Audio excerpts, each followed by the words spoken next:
Shalom Bapak Ibu Saudara yang dikasihi oleh Tuhan. Tanpa terasa kita sudah memasuki minggu ketiga di bulan Desember ini. Sebentar lagi kita akan mengakhiri tahun 2021. Dan tetap ada di dalam situasi pandemi. Saya berharap setiap kita di tengah-tengah situasi ini tetap bisa menjaga kesehatan, tetap semangat, tetap antusias, percaya bahwa Tuhan pasti melakukan perkara-perkara ajaib di tengah-tengah kehidupan kita. Nah, Bapak Ibu Saudara dikasih oleh Tuhan, hari ini saya akan melanjutkan tentang pembahasan kita tentang disiplin rohani. Ya, berapa minggu yang lalu saya sudah membahas tentang hidup berpusat firman Tuhan. Hari ini adalah seri keduanya dari hidup berpusat pada firman Tuhan. Ya, beberapa waktu yang lalu saya sudah sampaikan ya tentang cara hidup berpusat pada firman Tuhan yang terambil dari kitab Mazmur 119 ya. Yang pertama saya katakan ya bagaimana cara kita hidup berpusat pada firman Allah ya. Yang pertama menyimpan firman Allah di dalam hati kita. Kemudian yang kedua merenungkan firman Allah dengan apa? Dengan mengamat-amatinya ya, memikirkannya terus-menerus dan menghidupinya menjadi gaya hidup kita setiap hari ya. Kemudian berkat apa yang kita bisa peroleh ketika kita hidup berpusat kepada firman Allah ya. Terambil juga dari Mazmur 119 ayat yang ke-98 sampai 101. Yang pertama akan menjadikan kita lebih bijaksana ya. Kemudian yang kedua akan menjadikan kita lebih berakal budi atau berpengetahuan.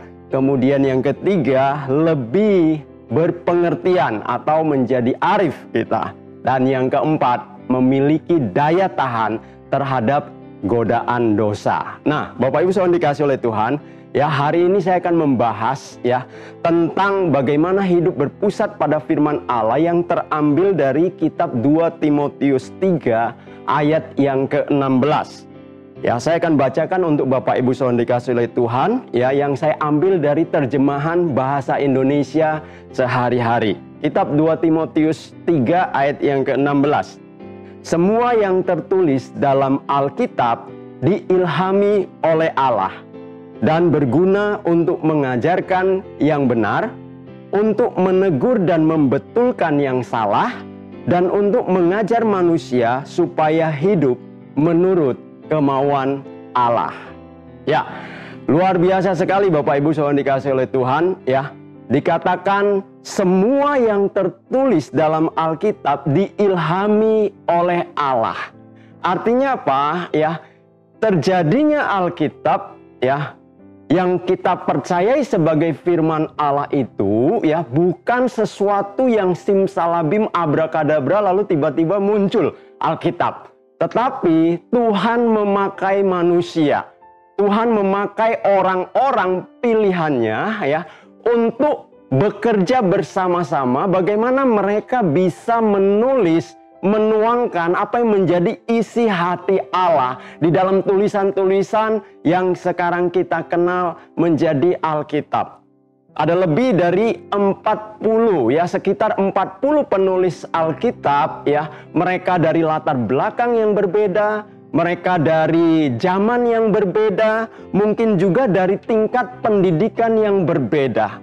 Tetapi yang luar biasa ketika mereka menulis itu ya, satu dengan yang lainnya itu bisa saling melengkapi, bisa saling meneguhkan, dan yang pasti ya tertuju hanya kepada satu kebenaran, yaitu Kristus Yesus sebagai Sang Juru Selamat dunia ini. Bapak Ibu Saudara dikasih oleh Tuhan, itulah istimewanya dan luar biasanya Alkitab. Orang berusaha ingin memusnahkan Alkitab, berusaha ingin menghancurkan Alkitab, tetapi dari zaman ke zaman, waktu ke waktu, sampai saat sekarang ini, tidak ada satupun yang dapat melenyapkan, yang dapat memberhentikan atau menjadikan Alkitab itu usang sehingga ketinggalan zaman. Tidak, tetapi justru ya Alkitab semakin berkembang karena dia itu adalah firman Tuhan. 1 Petrus 1 ayat 24-25 firman Allah berkata, sebab semua yang hidup adalah seperti rumput dan segala kemuliaannya seperti bunga rumput. Rumput menjadi kering dan bunga gugur. tetapi firman Tuhan tetap untuk selama-lamanya. Inilah firman yang disampaikan Injil kepada kamu. Amin. Saya mempercayai bahwa karena Alkitab itu adalah firman Allah, maka apa yang ditulis di dalam 1 Petrus ini tergenapi. Firman Allah atau firman Tuhan akan tetap untuk selama-lamanya. Buku apapun yang ditulis oleh manusia bisa ada kadaluarsa, bisa ada usangnya, bisa ketinggalan zaman, ya, bisa mungkin dilupakan, ya, bisa mungkin terbuang. Tetapi yang namanya Alkitab yang adalah firman Tuhan itu tetap ada sampai sekarang ini, bahkan sampai selama-lamanya, karena Dia adalah firman Tuhan. Nah, menurut 2 Timotius 3 ayat yang ke-16 tadi, ya, kalau Alkitab itu, ya, adalah tulisan yang diilhami oleh Allah, yang ditulis oleh manusia, tentu banyak sekali gunanya, ya, atas kehidupan kita, ya. Tetapi saya akan mengambil beberapa hal yang ditulis oleh 2 Timotius 3 ayat yang ke-16 ini, ya, tentang kegunaan, ya, firman Allah, ya. Saya ulangin, tadi dikatakan semua yang tertulis dalam Alkitab diilhami oleh Allah dan berguna untuk mengajarkan yang benar, untuk menegur dan membetulkan yang salah, dan untuk mengajar manusia supaya hidup menurut kemauan Allah. Ya, saya ambil yang pertama, ya. Berguna untuk mengajarkan yang benar. Nah, Bapak Ibu Saudara yang kasih oleh Tuhan, di sini katakan mengajarkan yang benar, ya. Kalau dalam terjemahan bahasa Inggrisnya dikatakan itu doktrin. Yang artinya apa? Berkaitan dengan pengajaran. Bahasa aslinya, bahasa Yunaninya, ya, diambil dari didaskalia, ya, artinya adalah pengajaran. Pengajaran yang berkaitan dengan doktrin-doktrin kebenaran. Jadi Alkitab itu, ya, yang merupakan firman Allah, ia mengajarkan tentang doktrin-doktrin kebenaran yang sesungguhnya. Nah, kalau ada kebenaran berarti ada kepalsuan dong. Ya, banyak kita menjumpai hari-hari ini bagaimana orang-orang, ya, memperlakukan firman itu, ya, sesuka hati mereka. Artinya sesuka hati mereka apa? Ya, mereka itu mengambil ayat-ayat untuk mencocokkan apa yang menjadi keinginan dan kemauannya mereka. Jadi bukan manusianya yang mengikuti apa yang tertulis yang difirmankan oleh Allah, tetapi mereka melakukan adalah mengambil firman Allah supaya mengikuti apa yang menjadi kemauan atau pengertian mereka sebagai manusia. Ya, kalau kami katakan ini adalah memperkosa ayat-ayat firman Allah. Kenapa? Mencocok-cocokkan, ya, sesuai dengan apa yang menjadi maunya mereka. Oke? Nah, ini tentunya sangat tidak benar sekali, ya, ketika proses ini terjadi. Makanya kita harus hati-hati, ya. Ya, kita harus melihat kepada konteks, kepada latar belakang, ya, ketika saat ayat tersebut atau kitab tersebut ditulis. Sehingga kita tidak menafsirkan dengan sesuka hati kita, bahkan menyimpang dari apa yang menjadi maksud sesungguhnya dari firman yang ditulis tersebut, ya. Kenapa banyak pengajaran-pengajaran yang menyeleweng, ya, akhirnya bahkan menjadi menyesatkan, ya, bagi banyak orang, ya, sekalipun mereka juga mempergunakan Alkitab. Kenapa? Itu yang saya katakan tadi, ya, mereka berusaha mencocokkan setiap firman-firman, ya, ayat-ayat yang ada dalam firman Allah itu, ya, sesuai dengan apa yang menjadi mau dan kehendak mereka. Ya, bukan mereka yang mengikuti apa yang menjadi mau dan kehendak dari firman tersebut.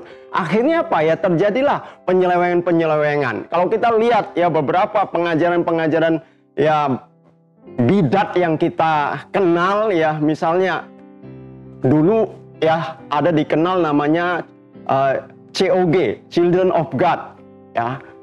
Siapa pencetusnya? Bukan orang yang tidak mengenal Alkitab, tetapi orang-orang yang memang dia mengerti Alkitab, tetapi dia menerjemahkan Alkitab itu sesuai dengan apa yang menjadi maunya dia. Ya, kemudian kita mengenal lagi apa yang disebut hari-hari ini, misalnya tentang saksi Yehova, ya, kemudian tentang Mormon, saudara. Itu bukan orang-orang yang tidak mengenal Alkitab. Ya, mereka orang-orang yang mengerti ya Alkitab, tetapi mereka menafsirkannya sesuai dengan apa yang menjadi mau dan kehendaknya mereka. Makanya akan menyimpang jauh sekali dari kebenaran-kebenaran yang Allah mau, doktrin yang sesungguhnya yang Allah mau. Makanya ketika kita ya benar-benar ya memiliki waktu untuk merenungkan firman itu, bertanya kepada Tuhan apa yang Allah mau dalam setiap proses atau setiap tulisan yang dia tuangkan di dalam Alkitab itu, maka kita akan menemukan kebenaran hakiki di dalamnya. Nah, Bapak Ibu saudara dikasih oleh Tuhan, mungkin jangan-jangan kita juga pernah ya mempergunakan ayat itu untuk membenarkan apa yang sedang kita lakukan atau yang menjadi konsep pemikiran kita. Ya, pernah dengar cerita atau ilustrasi ya seorang suami dan seorang istri ya menggunakan ayat hanya karena memperebutkan pisang goreng? Ya, satu hari ada seorang istri yang sedang bersiap-siap ya menyantap sepiring pisang goreng yang demikian nikmat, yang demikian lezat karena dalam kondisi yang masih hangat ya. Lalu suaminya datang dan berkata, "Ma, bagi dong," ya. Lalu istrinya berkata, "Ada tertulis, janganlah kamu mengingini ya milik orang lain." Lalu suaminya membalasnya, "Ada tertulis juga, mintalah maka kamu akan diberi." Istrinya tidak mau kalah. "Hai pemalas, pergilah kepada semut dan contohlah lakunya." Dan suaminya membalas kembali, "Tapi ada tertulis juga, kasihilah sesamamu manusia." Saking jengkel, istrinya bilang, dengan terpaksa sang istri menyerahkan pisang goreng tersebut kepada suaminya dan berkata, "Nih, ambillah dan jangan berbuat dosa lagi." Bapak Ibu saudara dikasih oleh Tuhan, ya itu hanya sebagai lelucon seluruh ya, hal yang ringan ya kan, tapi ada hal-hal yang berat yang bisa terjadi. Orang bisa berantem, orang bisa bertengkar, berdebat, adu argumen ya untuk sesuatu yang maaf kata bukan sesuatu yang prinsip seperti apa yang Allah mau, tetapi mereka menggunakan firman Allah itu hanya untuk pembenaran konsep yang ada di dalam pikiran mereka sendiri. Nah itu yang pertama ya. Jadi firman Allah itu berguna untuk mengajarkan yang benar, karena ada yang palsu, ada yang tiruan. Kemudian hal yang kedua ya, firman Allah itu berguna untuk apa ya? Yang kedua dikatakan menegur dan membetulkan yang salah. Nah, Bapak Ibu saudara dikasih oleh Tuhan ya, menegur itu artinya memperingatkan ya. Kalau membetulkan ya bukan yang salah dibetulin jadi benar ya, tapi diperbaiki ya toh.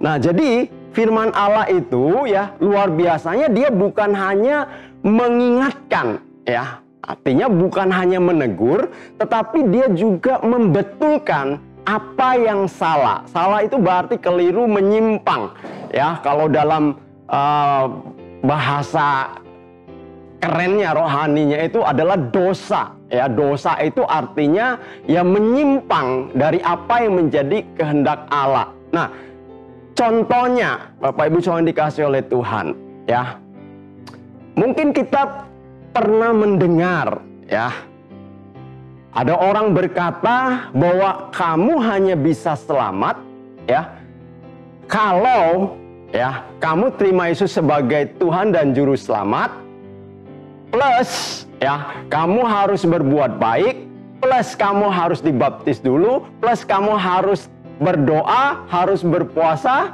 ya, dan plus-plus macam-macamnya ya. Kelihatannya benar, tetapi apa kata firman ya? Kebenaran yang firman katakan adalah ketika kita percaya dalam hati ya dan mengaku dengan mulut bahwa Yesus adalah Tuhan ya, maka kita diselamatkan. Roma 10 ayat 9 dan 10. Tidak ada plus-plusnya. Ya. Kemudian apa lagi? Mungkin orang berpikiran bahwa dengan berbuat baik kita bisa diselamatkan. Ya, mungkin pengertian banyak orang atau pendapat-pendapat yang kita temuin dari orang-orang yang ada yang berkata pokoknya engkau berbuat baik maka kamu akan diselamatkan. Karena perbuatan baikmu itu akan menentukan engkau akan ada di surga atau ada di neraka. Ya, tapi apa kebenaran yang Tuhan katakan kepada kita melalui firman-Nya? Ya. Sebab oleh kasih karunia kamu diselamatkan. Itu bukan hasil usahamu. Efesus 2 ayat yang ke-8. Jadi kita mau berbuat baik seperti apapun ya, tidak akan pernah membawa kita kepada Allah. Karena apa? Kita ini manusia berdosa, ya. Manusia udah dari awalnya itu adalah berdosa, ya. Semua manusia berdosa setelah kehilangan kemuliaan Allah. Nah, kalau sudah berdosa, nggak mungkin mereka bisa datang kepada Allah. Apalagi mereka bisa menerima atau mendapatkan keselamatan itu dengan kekuatan mereka sendiri. Tidak bisa, ya. Maka Tuhan menegaskan di dalam firman-Nya, ya, sebab oleh kasih karunia kamu diselamatkan. Ingat, itu semua karena kasih karunia, pemberian dari Allah. Ketika Yesus mati di atas kayu salib, Dia itu menanggung, memikul setiap dosa dan kesalahan kita, dan Dia itu menjadi jalan untuk kita bisa datang kepada Allah, bukan karena perbuatan kita. Kemudian mungkin ada orang-orang yang sedang hidup di dalam kekhawatiran. Di tengah-tengah situasi pandemi seperti ini, saya mau tanya berapa banyak orang yang khawatir tentang kehidupan mereka? Apakah mereka seorang bisnismen, ya, pengusaha, karyawan, profesional, atau pekerja lepasan, ya? Tidak sedikit orang ada di dalam kekhawatiran di dalam kehidupan mereka. Tapi saya mau katakan, firman Allah berkata apa tentang kekhawatiran? Ingat, sebagai manusia, ya, kita bisa khawatir. Itu hal yang normal, berarti kita masih manusiawi. Yang tidak boleh adalah ketika kita dikuasai kekhawatiran, sehingga membuat kita lupa bahwa kita memiliki Allah yang menciptakan hidup kita, Allah yang mampu melakukan melebihi apa yang sanggup kita pikirkan dan bayangkan. Nah, kalau kita sedang ada di dalam kekhawatiran hidup, ya, Matius 6 ayat 25 mengingatkan kepada kita, janganlah kamu khawatir akan hidupmu, ya. Kemudian dilanjutkan lagi, lihat burung-burung di udara, ya, dia tetap Tuhan pelihara kok. Nah, Bapak Ibu saudara dikasih oleh Tuhan, kalau saya katakan burung Tuhan pelihara bukan berarti ya kita tidak perlu melakukan apa-apa. Oh, Pak Doni udah bilang enggak usah khawatir, ya toh, tenang aja.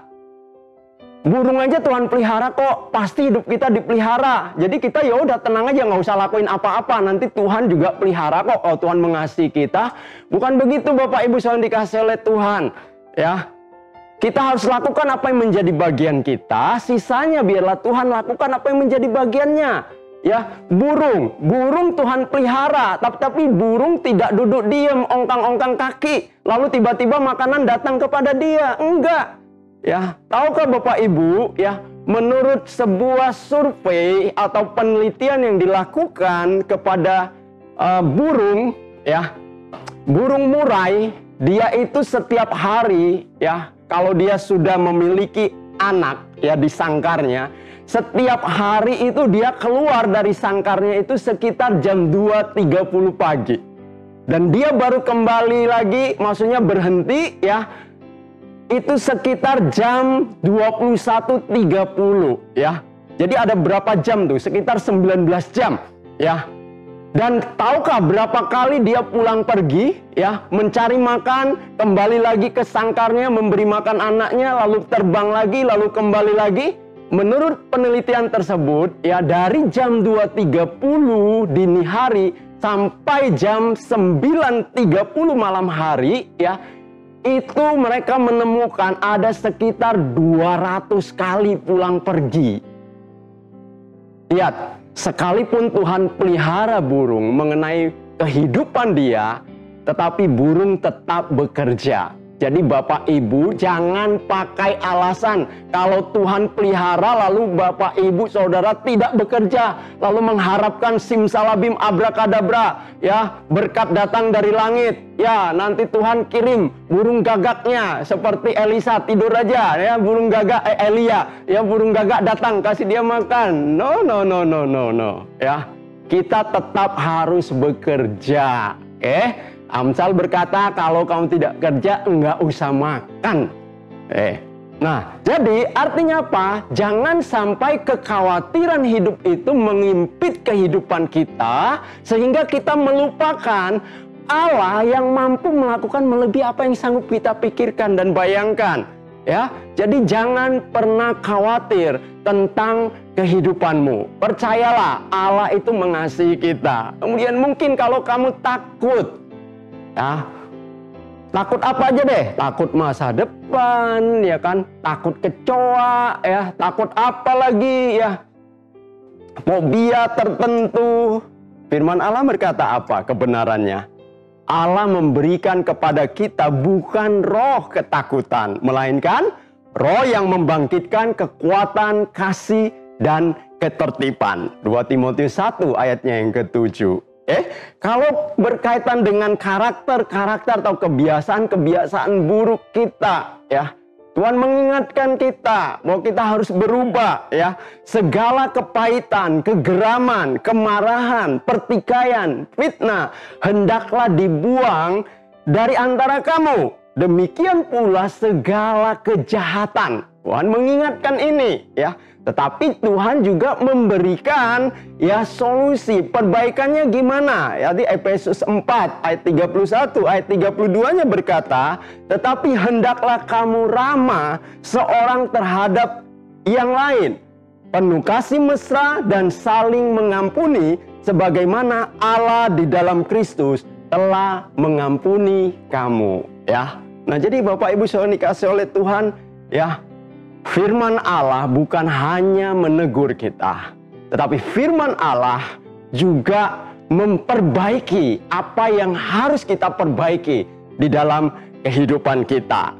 Ya, itu yang kedua. Sekarang hal yang ketiga, ya, firman Allah berguna untuk apa? Ya, untuk membawa kita hidup menurut kemauan atau kehendak Allah.